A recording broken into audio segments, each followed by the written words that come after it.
Bonjour à vous ce matin. C'est toujours bon de se rencontrer tous les dimanches, de venir pour étudier la bonne parole de Dieu. Puis moi, je trouve ça intéressant qu'on fasse le livre de Daniel, surtout en début d'année comme ça. Et surtout que moi, j'ai le privilège de faire le chapitre 1 aussi en même temps. Parce qu'on va voir le chapitre 1 au complet ce matin. Et on va adresser un point particulier qui s'adresse à tous. Et quand je dis tous, ça m'inclut moi aussi. Alors, si je vous posais la question, qu'est-ce qu'on fait? Parce que même si on est rendu à la moitié du mois de janvier, mais qu'est-ce qu'on fait actuellement en début d'année? Des résolutions. On prend des résolutions. Hein? C'est ce qu'on fait en début d'année. Hein? C'est le fun de prendre des résolutions. Si je vous posais la question, est-ce que vous vous rappelez des résolutions que vous avez prises en 2025, au début de 2025? Quelles étaient vos résolutions? OK, hein? Là, ça devient compliqué, hein? Là, ça devient compliqué. Hein? Si on s'en rappelle pas, c'est parce qu'on n'a pas réussi à les accomplir pendant l'année. Tu sais, la plupart d'entre nous, on prend des résolutions à chaque année, mais souvent après, je dirais, quelques mois, des fois peut-être quelques semaines, quelques jours, les résolutions, ils ont pris le bord un peu. Puis, je dirais même qu'on ne prend même plus de résolutions parce qu'on sait qu'on ne les toffera pas. On sait qu'on ne tiendra pas nos résolutions, fait que pourquoi se mettre la pression de prendre des résolutions si on ne les tient pas?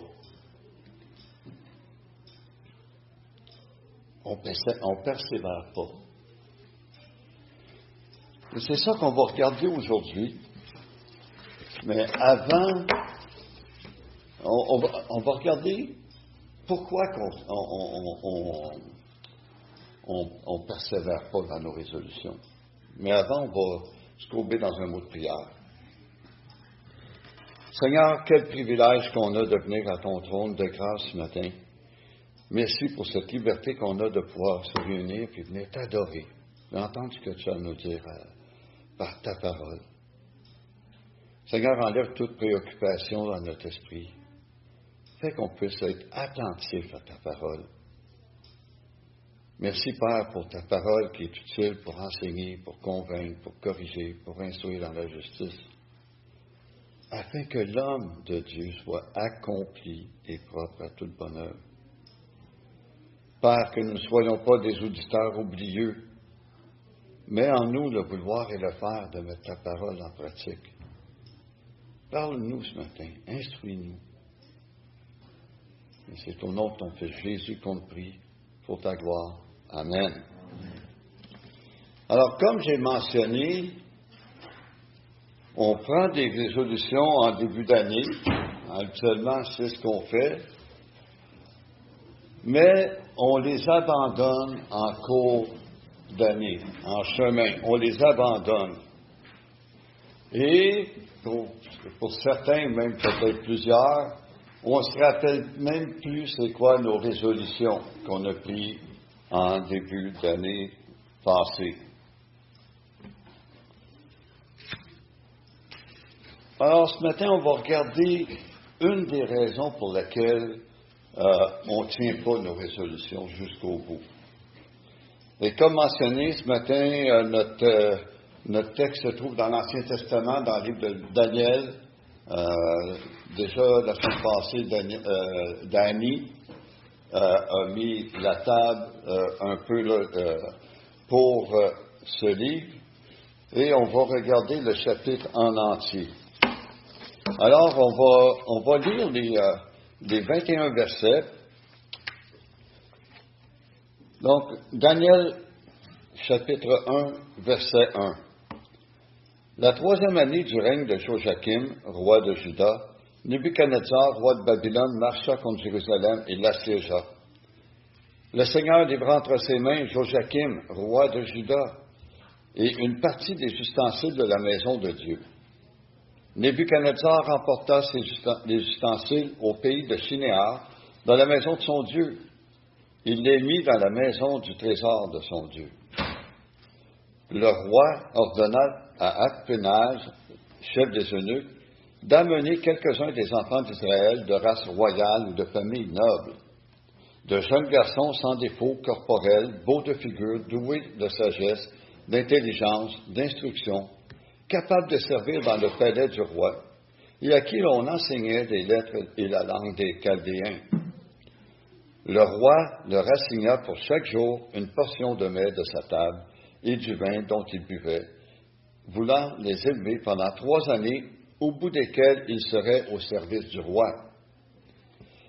Il y avait parmi eux, d'entre les enfants de Juda, Daniel, Anania, Michaël et Azaria. Le chef des eunuques leur donna des noms.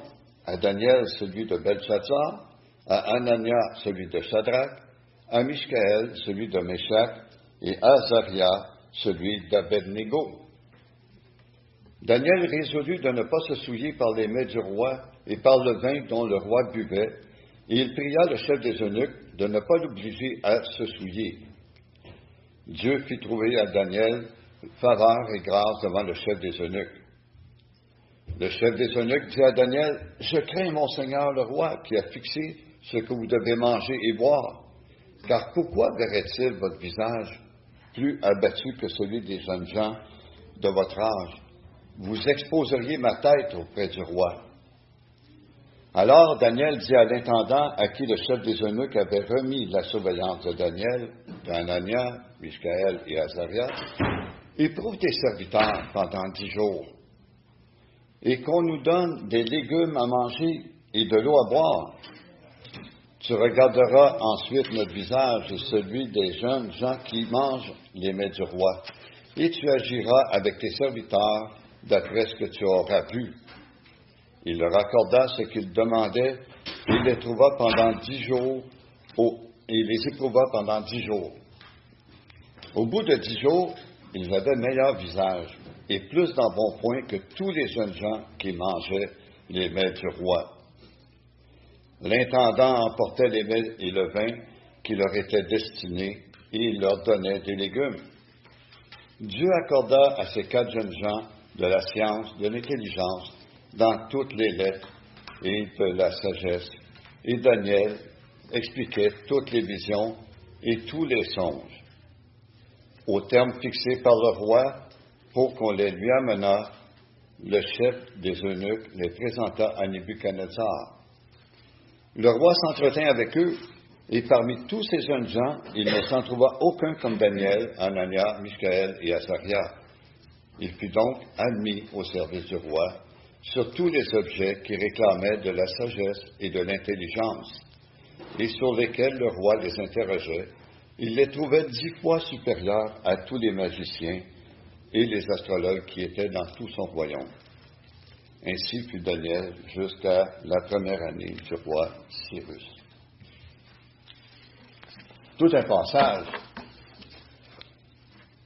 Et l'idée principale que j'aimerais vous proposer dans ce qu'on va regarder ce matin, c'est puisque Dieu a résolu de prendre soin de ses enfants, soyons résolus de lui demeurer fidèles, même au sein de l'épreuve. Donc, puisque Dieu a résolu de prendre soin de ses enfants, soyons résolus de lui demeurer fidèles, même au sein de l'épreuve. Et on va regarder le texte sous 3 points. Premièrement, on va regarder l'épreuve, la déportation à Babylone. On va regarder l'épreuve que Daniel et ses amis ont subie. Ensuite, la résolution de Daniel. On va regarder ça dans les versets 5 à 14. Et aussi le résultat, la bénédiction de Dieu envers Daniel. Donc, je vais revenir un peu rapidement sur le contexte. Danny a déjà mis la table un peu la semaine dernière. Et donc, pour revenir dans le contexte, pour revenir dans le deuxième livre des Rois, au chapitre 24, des versets 1 à 7, Babylone est devenue la nouvelle grande puissance après ses victoires contre la Syrie et contre aussi l'Égypte à la bataille de Carchemish en 605 avant Jésus-Christ. Puis Joachim est roi de Juda, mais il a fait ce qui est mal aux yeux de l'Éternel. C'était pas un bon roi. Il faisait tout ce qui déplaisait à l'Éternel. Et alors l'Éternel a envoyé contre Joachim des troupes de Chaldéens, des troupes de Syriens, des troupes de Moabites, des troupes d'Ammonites. Il les envoyait contre Juda pour le détruire, selon ce que la parole avait été annoncée par les prophètes dans 2 Rois 24, verset 2. Puis, cette prophétie, on la retrouve dans 2 Rois, au verset 20, dans les versets 16 à 19, quand Ésaïe annonce la parole de l'Éternel à Ézéchias, au verset 16, et Ézéchias, à ce moment-là, c'est le roi de Juda. Il explique la prophétie à Ézéchias, puis il dit que tous les biens de la maison du roi que lui et ses frères ont ramassés, mais vont être emportés à Babylone. Et il ne restera rien de ça. Puis au verset 18, les fils qui seront issus de toi, du roi Ézéchias, seront emmenés dans le palais du roi à Babylone. Donc les Babyloniens envahissent Juda, en prennent le contrôle, et à chaque fois, à chaque déportation, il apporte une partie de la population à Babylone. Et Daniel fait partie de la toute première vague de déportation en 605. Donc, la première déportation qu'il y a eu, Daniel a été déporté avec. Fait que si on revient à notre texte, au verset 1, on voit que la déportation de Daniel arrive la 3e année du règne de Joachim. Et si on se rappelle, Joachim a régné 3 ans à Jérusalem. Donc, Daniel a été déporté à la fin du règne de Joachim.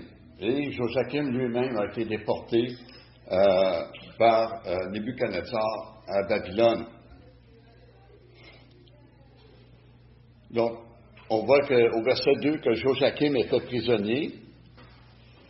Et Joachim était de la famille d'Ézéchias. Dans la lignée, c'était un descendant d'Ézéchias. Et Joachim, lui, a été le 5e roi après Ézéchias. Donc, on voit ici que la prophétie qui avait été annoncée, elle s'accomplit. Oui. Ézéchias étant un bon roi. Ézéchias, il ne faut pas oublier qu'Ézéchias était un bon roi. Mais il y a une prophétie qui avait été annoncée et cette prophétie-là a été accomplie. On voit qu'elle est annoncée. Oui, Ézéchias était un des rares bons rois qui a existé. Donc, le roi ordonne à Penage, le chef des eunuques, d'amener quelques-uns des enfants de race royale, de famille noble, de jeunes garçons sans défaut corporel, et comme Danny l'a dit, beau de figure. Hein, Danny? Hein? C'est bon, hein? Doués de sagesse, d'intelligence et d'instruction. Donc, c'est des jeunes gens que Nebuchadnezzar voulait pour l'aider dans la gouvernance de son royaume. Et on voit au verset 6 que Daniel fait partie de ces jeunes gens. Maintenant, on va regarder notre deuxième point, qui est la résolution de Daniel, dans les versets 5 à 14. Donc, on sait qu'au verset 5, le roi assigna à chacun, à chaque jour, une portion du mets de sa table. Donc, la nourriture, du vin. Donc, il voulait bien les nourrir, bien prendre soin d'eux. Et pendant 3 années, il voulait bien les nourrir, bien en prendre soin.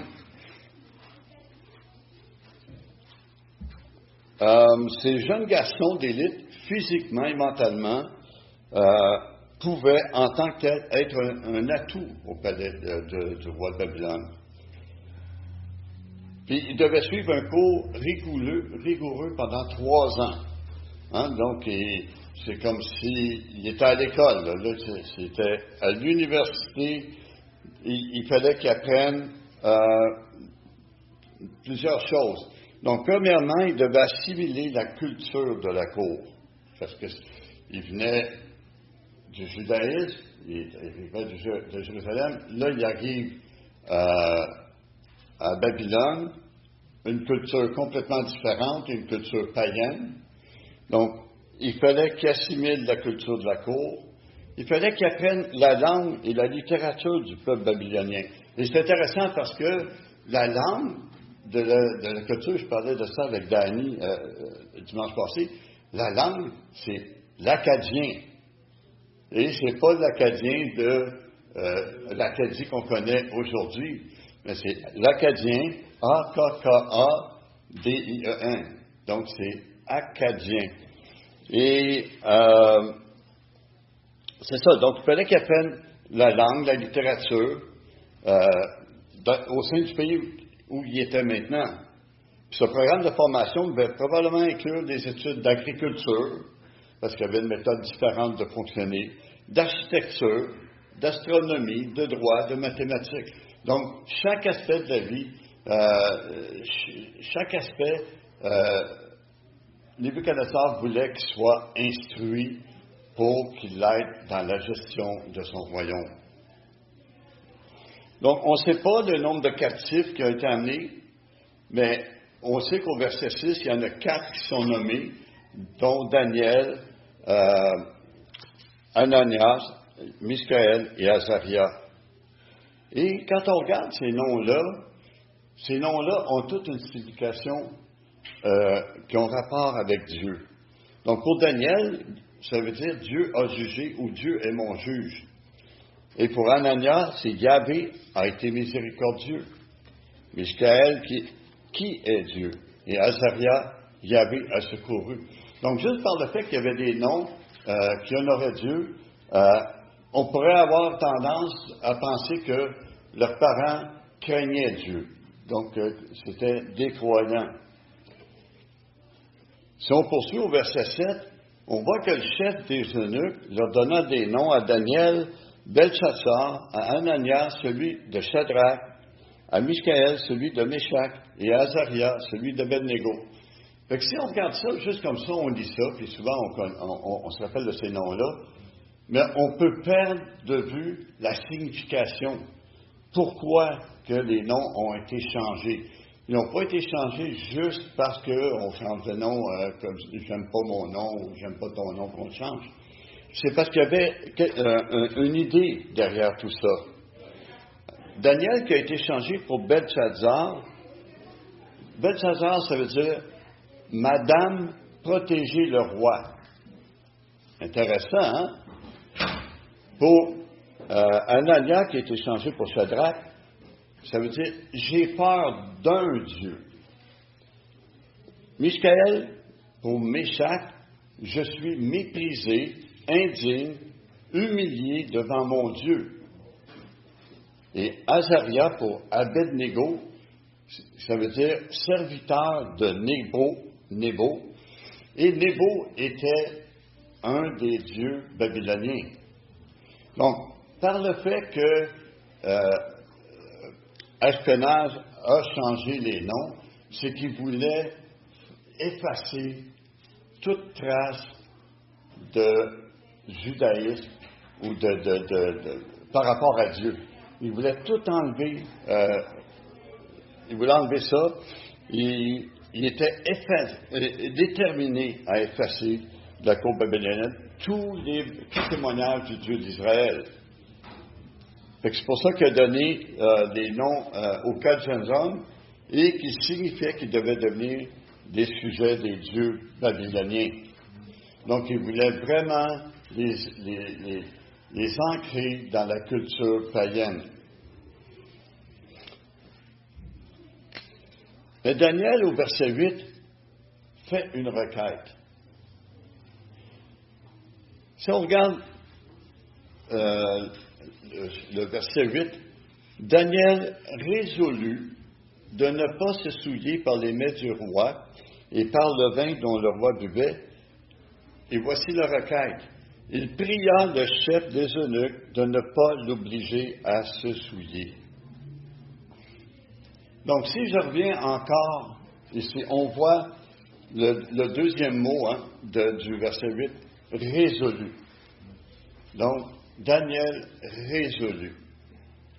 Et je vais revenir aux premières questions que j'ai posées au début, en entrant de Dieu. Qui de vous ont pris des résolutions l'année passée? Combien de résolutions avez-vous réussi à tenir toute l'année? Vous rappelez-vous quelles étaient vos résolutions? Avez-vous pris des résolutions en début d'année 2026? En avez-vous pris?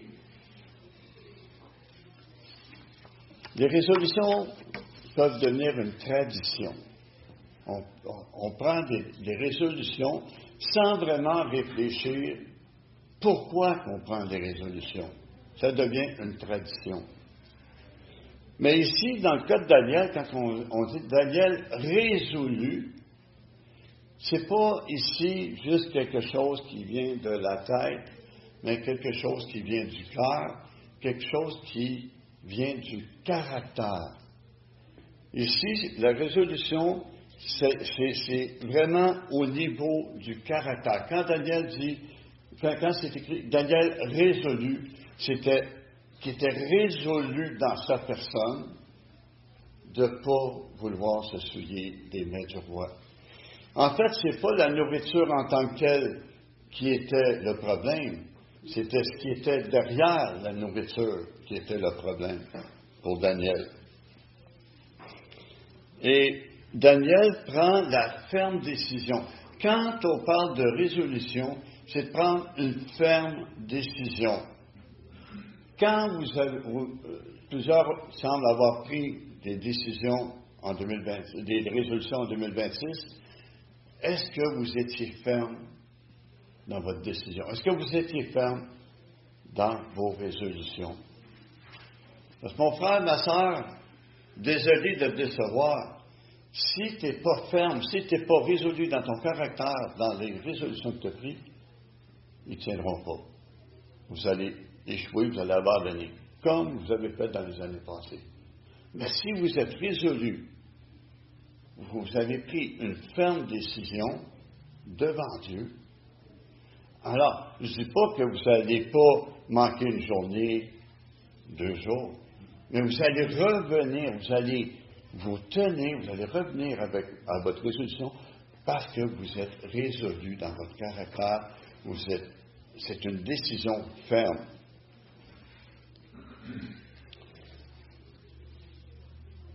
Et c'est souvent un choix à long terme. Et ici, quand on regarde Daniel, ses amis, tout ça, qui sont dans la cour, dans le palais du roi, ils sont soumis comme à une pression on dirait de la société, mais de l'environnement, de la culture où ils sont. Et ici, on n'est pas différent, ici, au Québec, à Pierrefonds, on n'est pas différent. La société nous met une pression pour essayer de changer nos convictions. On est soumis à une pression. Allumez la télévision, vous allez voir, il y a plein de choses qui vont vous arriver là, pour essayer de vous tenter, de vous amener, de vous détourner. Vous faites ceci, vous méritez bien ça, vous méritez des vacances, vous pouvez faire ça. Vous n'avez pas le budget, mais c'est pas grave. Achetez maintenant, payez plus tard. Gâtez-vous, faites-vous plaisir. Il y a une énorme pression de la société. Les gouvernements, ils mettent des lois qui vont souvent contre nos convictions, contre nos valeurs. Puis puis ils veulent qu'on adhère à ça. Puis si on n'adhère pas, ben c'est nous autres qui sommes dans l'erreur. Mais Daniel, lui, il était résolu, peu importe. Il dit non, moi, je veux plaire à Dieu. Parce que dans sa résolution, Daniel, c'est ce qu'il voulait faire. Il ne voulait pas faire de compromis. Hein? Aujourd'hui, c'est vie de compromis. Des compromis ici, des compromis là.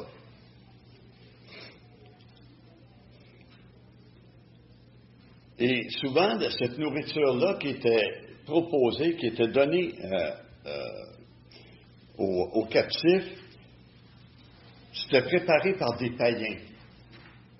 Et c'est pour ça que pour Daniel, pour la culture, pour la loi mosaïque, elle devenait impure. Et souvent, elle avait dû être aussi offerte en sacrifice aux dieux païens avant d'être même proposée au roi.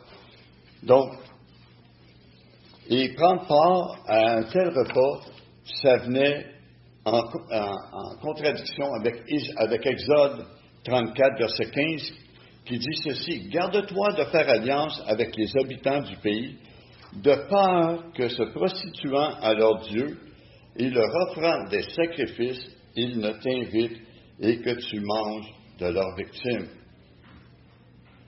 Donc, ainsi, la nourriture aurait souillé Daniel et ses amis. Donc, c'était pas nécessairement la nourriture en tant que telle, mais c'était ce qu'il y avait derrière tout ça, la culture qui était derrière tout ça. Et le désir de Daniel, c'était de plaire à Dieu dans tout ce qu'il faisait. Daniel, c'était un homme résolu. C'est pour ça qu'il a décidé, c'est une décision, comme je disais, c'est une décision ferme, qu'il se considérait encore sous la loi mosaïque, bien qu'il n'était pas dans son propre pays. C'est comme nous. Nous, on est chrétiens, mais on est chrétiens juste le dimanche matin à l'église. Amen. Quand on sort... Pas amen, c'est toute la semaine. OK, c'est bon, c'est toute la semaine, C'est toute la semaine. Oui, c'est ça. fait que c'est ça. Fait que Daniel, même s'il n'était plus à Jérusalem, il était rendu à Babylone, il était encore un adorateur de Dieu. Il était encore fidèle. Il voulait demeurer fidèle à Dieu, peu importe les circonstances, puis peu importe les conséquences qui seraient arrivées. Puis on va voir ça plus tard, que les conséquences qu'il y a eu de vouloir continuer à adorer, mais je ne veux pas voler les punchs, mais oui, Elisabeth. Le dimanche matin, c'est supposé être juste la pointe de l'iceberg. Exact. Le dimanche matin, c'est la pointe de l'iceberg de tout ce qu'on a vécu pendant la semaine. Parce que, comme Roy le dit, c'est tous les jours de la semaine qu'on est chrétien, qu'on est des adorateurs de Dieu, qu'on est résolu. On n'est pas résolu seulement que le dimanche matin, mais on devrait être résolu tous les jours de la semaine. Être convaincu, ne pas se laisser, ne pas se soumettre aux pressions de la société, ne pas faire de compromis dans notre vie. Il faut être ferme, il faut être résolu. Et il y a des exemples aussi dans le Nouveau Testament d'hommes résolus. On peut regarder Paul dans Galates 1,10. « Et maintenant, est-ce la faveur des hommes que je désire ou celle de Dieu? Est-ce que je cherche à plaire aux hommes? Si je plaisais encore aux hommes, je ne serais pas serviteur de Dieu. » Oh, c'est quelque chose, là. Si je voulais plaire aux hommes, je ne serais pas serviteur de Dieu. Dans Actes 5, verset 29, Pierre et les apôtres qui comparaissent, ils disent, il faut obéir à Dieu plutôt qu'aux hommes. Et ultimement, Luc 22, verset 42-43, Jésus, dans le jardin de Gethsémani, il disait, « Père, si tu voulais éloigner de moi cette coupe, toutefois que ma volonté ne se fasse pas, mais la tienne. » Alors un ange lui apparut pour le fortifier. Donc Jésus lui-même était résolu de se soumettre à la volonté de son Père. Donc on a l'exemple parfait d'homme résolu, parce que oui, Jésus, il était parfaitement Dieu, mais il était pleinement homme aussi. Donc Jésus était résolu de faire la volonté de son Père. Parce qu'entre vous puis moi, ça ne tentait pas bien d'aller mourir sur la croix. Mais ce n'était pas sa volonté, c'était la volonté de Dieu. Et il voulait se soumettre à la volonté de son Père. Donc Jésus était un homme résolu. Et on voit dans la résolution de Daniel que Dieu a fait trouver grâce et faveur devant le chef des eunuques. Donc on voit que quand tu tiens ferme, tu veux honorer Dieu, tu veux faire la volonté de Dieu, Dieu prend soin de toi. Dieu a pris soin de Daniel, il a fait trouver grâce et faveur à Daniel, parce que là, on voit au verset 10 que le chef des eunuques, il voudrait faire ce que Daniel lui demande, mais il dit, hey, moi, là, c'est ma tête qui est en jeu, là. Moi, là, ma vie en dépend. Parce que là, le roi veut que je prenne bien soin de vous. Mais si je vous donne juste des légumes, puis que là, je vous présente devant le roi, puis vous avez une mauvaise mine, mais là, moi, c'est... Hein? Fait que... Mais là, Daniel, il dit, un peu, regarde, mets-nous à l'épreuve, là, teste-nous pendant 10 jours, puis tu verras après. Là, tu prendras la décision. Si on a moins bonne mine, mais là... Mais même à ça, on voit que Daniel faisait confiance à Dieu. Et Daniel s'appuyait sur Dieu. Et Dieu intervint dans le cœur du chef et il a fait trouver faveur et grâce à Daniel. Donc, puisque Dieu a résolu de prendre soin de ses enfants, soyons résolus de lui demeurer fidèles, même au sein de l'épreuve. Alors, à partir du verset 11, on voit qu'il y a la période d'essai. Hein? Donc,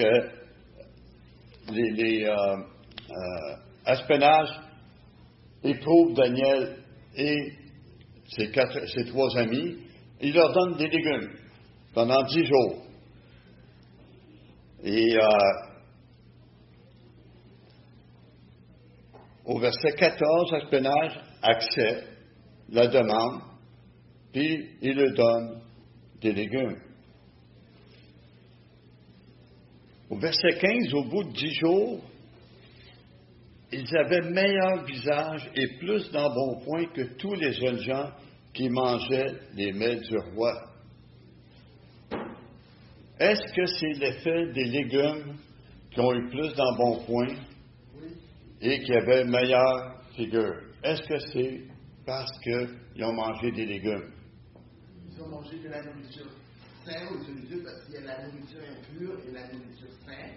Donc Dieu est fort dans l'alimentation et tout ce qui est nourriture, comme si les autres ont mangé du cochon, du porc, du renard, c'est du cholestérol à leur etc. Parce que le légume, c'est plein de vitamines. Même les nutritionnistes te recommandent de manger plus de légumes, etc. Il y a probablement peut-être une partie de vrai, mais moi, je ferais beaucoup plus que Dieu s'est manifesté derrière tout ça. Il voulait montrer que, en mangeant des légumes, il se soumettait à la volonté de Dieu en ne se souillant pas. Parce que, entre vous et moi, là, entre manger une bonne assiette avec des bons steaks ou des bons ribs ou ça, et un bon bol de salade, si je vous donne le choix, là, qu'est-ce que vous allez prendre? Hein? Les deux, messieurs, vous êtes sages. Vous savez que vos femmes veulent que vous mangez des légumes, hein? C'est ça, hein? Non, mais c'est ça, c'est que Dieu se glorifiait dans la décision de Daniel. Et c'était tout un témoignage devant Aspenage qui voyait ces jeunes gens-là, qui ne faisaient pas de compromis, mais qui étaient vraiment résolus. Et j'imagine, c'est pas écrit textuellement, mais on parle de Daniel qui avait résolu. Et je pense que Daniel a eu vraiment un impact, une influence sur ses trois amis qui ont embarqué avec lui, qui l'ont suivi dans leur résolution. Hein, parce que on voit ça, hein, quand un tombe, l'autre le relève. Donc les deux, tu sais, il était quatre en plus, mais il était capable d'avancer ensemble, de marcher ensemble et de tenir bon.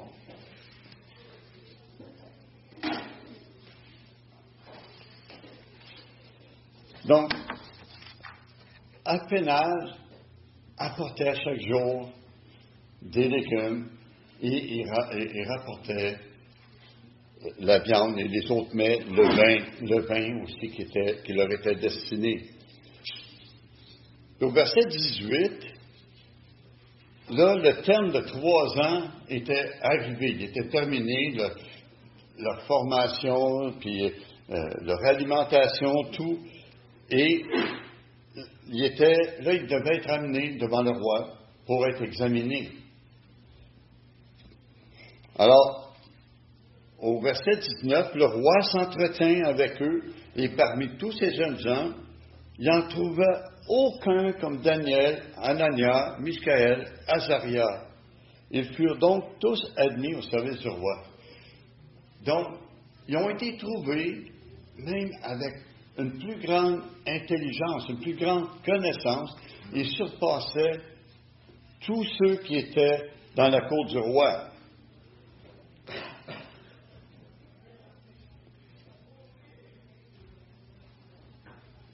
Puis sur tous les objets qui réclamaient de la sagesse, de l'intelligence, il les trouvait 10 fois supérieurs à tous les magiciens et les astrologues qui étaient dans son royaume. Donc, on voit ici que Dieu, ici c'est le résultat, hein?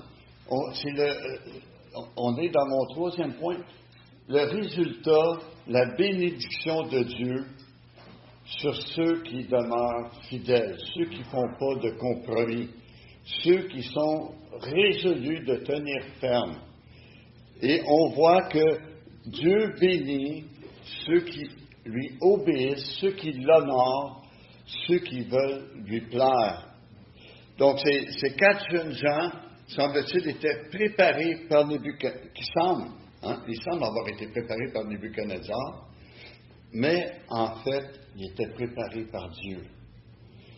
Parce que Dieu, par la déportation, Daniel arrive dans un nouveau pays, un pays païen, mais on va voir que Daniel va avoir un grand impact.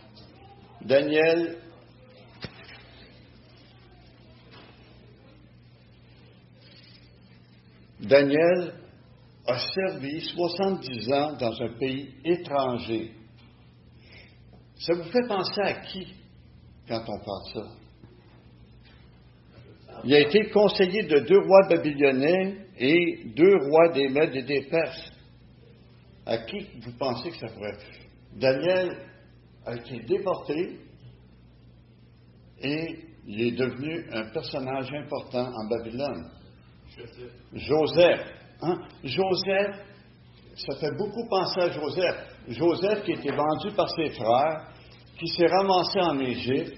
On pourrait penser que c'est pourquoi, mais Joseph, c'était aussi un autre homme qui était résolu. Hein, parce que la femme de Potiphar qui voulait coucher avec lui, mais il était résolu de plaire à Dieu. Et il a tenu ferme. Il a même fui. Et il est devenu gouverneur du pays, mais Dieu avait un plan, c'était pour sauver son peuple. Donc, être résolu, tenir ferme, vouloir plaire à Dieu, c'est ce qui importe. Puisque Dieu a résolu de prendre soin de ses enfants, soyons résolus de lui demeurer fidèles même au sein de l'épreuve. Hein, on vient de parler de Joseph. Même dans l'épreuve, Joseph était une personne résolue. Il a tenu ferme, il voulait plaire à Dieu. Maintenant, on voit la même chose pour Daniel. On va voir ça dans les chapitres qui suivent. Daniel va avoir encore d'autres épreuves. Mais Dieu est toujours le même. Daniel va toujours continuer à être un homme résolu, à ne pas faire de compromis.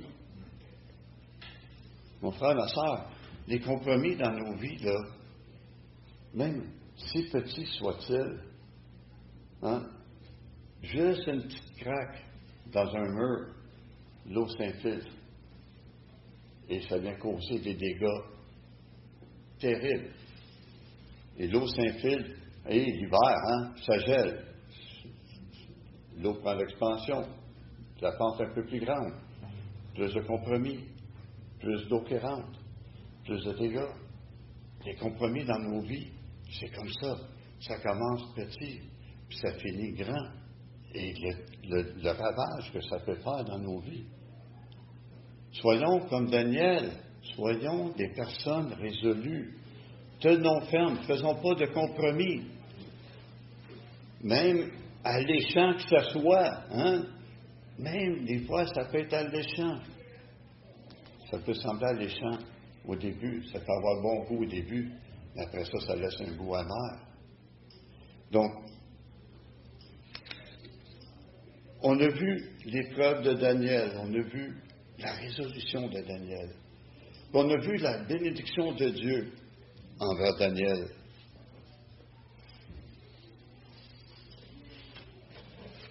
Donc, être résolu, c'est demeurer fidèle à Dieu au milieu de l'épreuve. Si tu ne connais pas Dieu personnellement, si Dieu ne fait pas partie de ta vie, mais prends cette résolution ferme de lui donner ta vie. Donne ta vie à Dieu. Et ne fais pas de compromis. Dieu, ce n'est pas un Dieu de compromis. Hein? Dieu, c'est un Dieu qui, quand il dit quelque chose, il le fait. Dieu promet quelque chose, il le fait. Dieu est fidèle. Dieu prend soin de ses enfants. Dieu prend soin de ceux qui se tournent vers lui. Dieu prend soin de ceux qui l'invitent dans leur vie.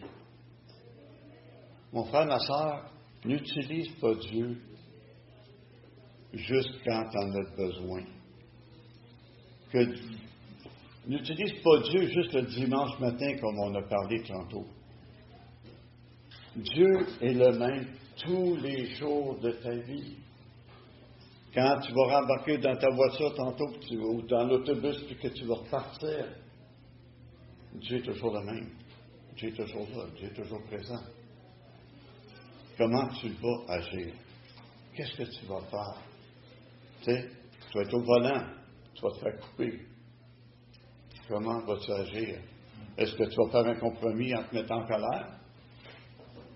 Ou bien si tu vas garder ton calme, merci Seigneur de m'avoir préservé de cet accident-là. Il y a plusieurs façons de voir une situation. Soyons résolus de plaire à Dieu. C'est ce qui est important, plaire à Dieu. Après ça, si tu es une personne résolue, tu vas pouvoir prendre des résolutions et tenir ferme. Et des fois, ce n'est pas de prendre une quantité de résolutions. Ah, je vais prendre 10 résolutions, je vais perdre du poids, je vais faire de l'exercice, je vais aller aider mon voisin, je vais faire ci, je vais faire ça, je vais faire ça. Je vais faire dans un, ça va décourager pour l'autre. Commence par en prendre une. Maintiens-la. Il y a une bonne façon de le faire. Moi, c'est ce que j'ai résolu de faire en 2025, après avoir lu le livre Résolu. Lisez le livre Résolu, puis vous allez trouver ça vraiment intéressant. Et ça nous met au défi. Et moi, je me suis mis au défi en 2025, au début de 2025, d'écrire minimum une bénédiction par jour, une bénédiction de Dieu envers moi par jour. Je l'écrivais sur, je me suis fait des petits papiers, j'écrivais ça dessus, je mettais ça dans un pot maçon, là, tout ça, et c'était bon de voir ça. Et après, à la fin de l'année, de lire, tu vides le pot et de les lire pour se rappeler des bénédictions de Dieu. Et qu'est-ce que ça fait quand on écrit des bénédictions de Dieu à chaque jour? Qu'est-ce que ça fait? On se répète. On rend grâce à Dieu. On rend grâce à Dieu. On est reconnaissant. Et ça nous garde en contact avec Dieu. Dieu, merci parce que matin, j'ai encore le souffle de vie. Tu me fais la grâce de me prêter la vie encore un matin. Merci parce que j'ai un toit. Merci pour mon épouse. Merci pour mes enfants. Merci pour l'Église un matin. Merci pour notre conseil d'anciens, pour l'unité dans le conseil. Il y en a tellement. Et il s'est permis de réécrire les mêmes bénédictions pendant l'année parce que les bénédictions sont continues avec Dieu. Fait qu'on peut écrire. Et ça, c'est juste un exemple de résolution. Mais moi, je trouvais ça important ou intéressant pour moi parce que quand tu écris des bénédictions, quand tu es reconnaissant, ça évite de chialer, de critiquer. On bénit Dieu pour ses bontés envers nous. Donc, pour moi, en 2025, ça a été la résolution que j'ai prise. Est-ce que j'ai arrêté au 1er janvier 2026? Non. Non. J'ai continué. C'est bon, ça. C'est bon. Parce que je suis résolu de vouloir être reconnaissant avec Dieu, de reconnaître ses bontés envers moi. Et là, ça me permet d'en prendre une autre résolution avec ça. Et on chemine comme ça. Et dans le livre résolu, Jonathan Edwards, à la fin, on a les 70 résolutions de Jonathan Edwards. Et Jonathan Edwards, il y avait une vingtaine d'années quand il a écrit ces résolutions-là, mais il ne les a pas toutes prises en même temps. Et si puis à la fin, j'ai oublié d'apporter le livre avec moi, mais et ça touche différents aspects de la vie du chrétien, de la vie du croyant. Et il y en a une bonne partie que ça vient toucher le caractère. Donc, mon frère, ma soeur, je vous encourage à être des personnes résolues, de prendre la résolution d'être ferme, de vouloir plaire à Dieu, de ne pas faire de compromis. Ça a l'air peut-être moraliste ce matin, mais en quelque part, la parole de Dieu est moraliste. Parce que c'est soit la pensée du monde ou la pensée de Dieu. Qu'est-ce qui est mieux? La parole de Dieu. Dieu, si ce n'était pas important, Dieu ne nous aurait pas laissé sa parole. Son esprit n'habiterait pas en nous pour nous éclairer et nous révéler ce que tu fais. J'amène dans le bon chemin. Là. Dieu nous a laissé sa parole et son esprit habite en nous. Et Dieu, c'est le même Dieu aujourd'hui qu'au temps de Daniel. On peut faire confiance à Dieu. On peut être résolu de lui obéir. Mon frère, ma soeur, quel choix vas-tu faire aujourd'hui? Alors, c'est ce que j'avais à vous partager ce matin. Et puisque Dieu a résolu de prendre soin de ses enfants, soyons résolus de lui demeurer fidèles, même au sein de l'épreuve.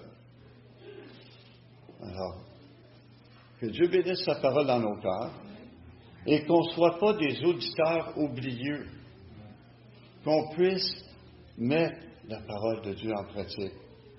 C'est pas ce que j'ai dit un matin qui est important, c'est ce que Dieu a dit dans sa parole. C'est le message que Dieu met dans sa parole. Donc, je vous encourage à persévérer, parce que vous allez tomber, vous allez de chuter, mais l'important, c'est pas de tomber, c'est de se relever et de persévérer. Pourquoi? Parce que vous allez être des personnes résolues. Vous voulez plaire à Dieu.